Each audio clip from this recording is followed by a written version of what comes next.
1989 का साल जैसे मैंने शुरू में जिक्र किया, फिर 2014 का भी साल, 2014 का या 2012 का, उसमें भी मीरा कुमार ने 18 लोकसभा के सांसदों को सस्पेंड कर दिया था, और 89 में तो 63 सांसद एक साथ सस्पेंड कर दिए गए थे।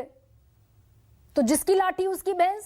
देखिए, नहीं, बिल्कुल नहीं, फर्क है। और भाजपा प्रवक्ता को आपने जब सवाल पूछा तब उन्होंने ये चीज कही कि उनके नेता ने जब कहा कुछ और उनका सस्पेंशन नहीं होता है, तो उन्होंने ये कहा कि उनके नेता ने माफी मांग ली, इसलिए जो कार्यवाही है वो नहीं होगी। मतलब ये लॉजिक समझ में नहीं आता है कि अगर नेता माफी मांग लेते हैं तो उनके सांसद के खिलाफ सस्पेंशन नहीं होगा। पर कांग्रेस पार्टी के जो सांसद है उन्होंने कौन सी बात पे, मैं आपको याद दिला दूं, जैसे पहले भी आपने सत्र का कहा कि जब प्रधानमंत्री जी को यह कहा गया कि मणिपुर के बारे में बयान दे, मणिपुर जल रहा है और संसद में कोई भी आदमी उसकी चर्चा करने को तैयार नहीं है। क्या ये देश का सवाल नहीं है क्या? आज संसद के अंदर इतनी बड़ी घटना अंदर संसद के अंदर होती है, उसके खिलाफ हम ये चाहते हैं कि गृह मंत्री आके अपना बयान दे। क्या ये देश की जनता के मुद्दे नहीं है क्या? आप उसको सस्पेंड कर देंगे? जब आपका एक सांसद संसद का अपमान करता है, बुरी भाषा का प्रयोग करता है, आप ये कहते हैं कि हमारे नेता ने कहा कि नहीं गलत है इसलिए उसका सस्पेंशन नहीं होगा, तो संसद के रूल किसके लिए काम के? संसद के रूल इंडिविजुअल के लिए है, संसद के रूल सांसद के लिए है, उनकी प्रतिभा के लिए, ना कि कोई पार्टी के लिए हो। अगर आपको लगता था कि सस्पेंशन होना चाहिए कांग्रेस का, तो मुझे लगता है जो आपने सवाल बिल्कुल वाजिबुरा, भाजपा के सांसद का अगर सस्पेंशन होता तो हम फिर डिस्कशन भी करते। मुद्दा यहाँ पे सिंपल है कि किस प्रकार से लोकतंत्र की आवाज को कुचला जाए।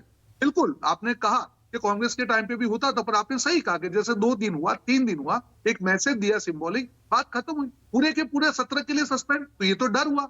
आपको लोकतंत्र की आवाज को बचने ही नहीं देना। क्या मुझे बताइए कि संसद के ऊपर, संसद के अंदर इतना एक बुरा जो घटना बनती है, उसके लिए गृह मंत्री का जवाब मांगना ये क्या गुनाह है?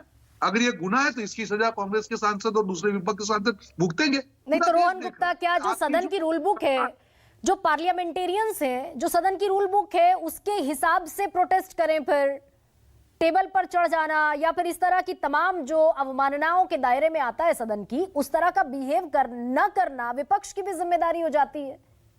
ये एक चीज बताइए कि कौन सी विपक्ष की मांग आज तक भाजपा ने मानी है? मणिपुर का जब मामला था, सब नेता ने कहा कि प्रधानमंत्री जी संसद के बाहर बोले, अंदर आके एक बार बता दे कि मणिपुर में कब शांति होगी, कब ये जो आग जल रही है वो बंद होगी। नहीं, हमको नहीं सुनना है, ये नहीं हो सकता है। अगर आप सरकार में हैं तो सांसद को चलाने की जिम्मेदारी आपकी है, विपक्ष को साथ में लेके चलने की जिम्मेदारी आपकी है, आपको करना ही नहीं है। आपने जब 3 काले कानून थे तब भी कांग्रेस के सांसदों को सस्पेंड कर दिया था, नोटबंदी के समय भी आपने सस्पेंड कर दिया था। जब भी ऐसे बड़े गलत का जो रूल है बीजेपी लेके आई या उनकी विफलता के ऊपर सवाल उठे हैं, उन्होंने लोकतंत्र की हत्या करने के लिए विपक्ष के सांसदों को सस्पेंड कर दिया। और वहीं सामने आप बीजेपी के सांसद क्या एग्जाम्पल दो, उनका सस्पेंशन नहीं हो सकता है। तो ये दोहरा मापदंड नहीं चल सकता है। आप अगर देश के लोकतंत्र का आप बोलते हैं कि हमने नया संसद भवन बनाया और उसकी इज्जत करते हैं, तो आपकी इज्जत आपके चाल चरित्र में दिखनी चाहिए, आपका जो रूल है उसमें दिखना चाहिए, उसमें तो नहीं दिखता है। तो क्या ब्रजमोहन श्रीवास्तव